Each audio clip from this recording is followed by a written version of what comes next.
इतकी टेस्टी ही रेसिपी घरी बनवली आणि कुरकुरीत टेस्टी. तर चला मग लागूया रेसिपीला. मी अम्रपाली रेसिपी यूट्यूब चॅनलमध्ये आपलं सर्वांचं स्वागत आहे. सर्वांनाच माहीत आहे कोथिंबीर वडी म्हटलं की आहा, जेवणाची दुप्पट चव वाढलीच. तर सर्वांना रामकृष्ण हरी माऊली. लागणारं साहित्य: कोथिंबीर छान निवडून घेतली, कट करून घेतली, 1 वाटी बेसन, तांदळाचं पीठ, जिरं, ओवा, मिरी, लवंग आणि हिरवी मिरची, लसणाच्या पाकळ्या आणि आलं. आता हे मिक्सरला बारीक करून घेऊया. झटपट होते बरं का, आणि खायला तर खूपच टेस्टी. व्हिडिओ संपूर्ण बघा आणि लाईक मात्र तेवढं नक्की करा.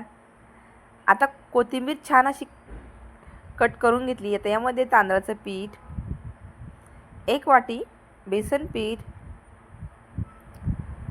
आणि आपण मिरचीचा वाटलेला ठेचा आणि हळद आणि थोडंसं बाजरीचं पीठ, मिरची मसाला, पांढरे तीळ आणि चवीपुरतं मीठ. आता थोडं हे बॅटर पाणी टाकून असं मळून घेऊया. घट्टसर गोळा असा तयार झाला. आता हे मिश्रण आपण छान असं 5 ते 10 मिनिट आपण छान असं मळून घेतलं हाताने आणि एका भांड्याला तेल लावून त्यामध्ये हे असं बॅटर आपण हाताने थापून घेतलं. पांढरे तीळ टाकले. एका पातेल्यामध्ये मी पाणी गरम करत ठेवलं आणि यामध्ये आता आपण हे झाकून ठेवूया.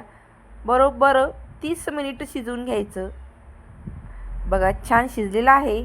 आता हे थंड झालं की असं थोडं थंड झालं की लगेच काढून घ्यायचं. बघा किती छान शिजलेलं आहे हे कोथिंबीरचं बॅटर. आता हे कट करून घेऊया हव्या तशा आकारात आणि याला छान अशा खापा बनवून घेऊया. एकदा तुम्ही खाल्ली ना की सारखी बनवून खासाल, इतकी टेस्टी लागते ही कोथिंबीर वडी.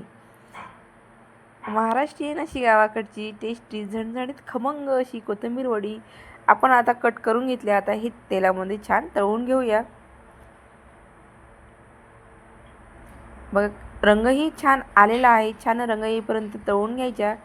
झटपट होतात आणि मुलांनाही खूप आवडल्या ह्या कोथिंबीर वड्या.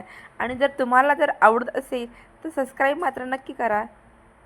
ह्या अशा आपल्या कोथिंबीर वड्या छान तळून झालेल्या आहेत, झटपट, टेस्टी आणि कुरकुरीत. तर या मग खायला. ही कोथिंबीर वडी आपली तयार झालेली आहे. व्हिडिओला लाईक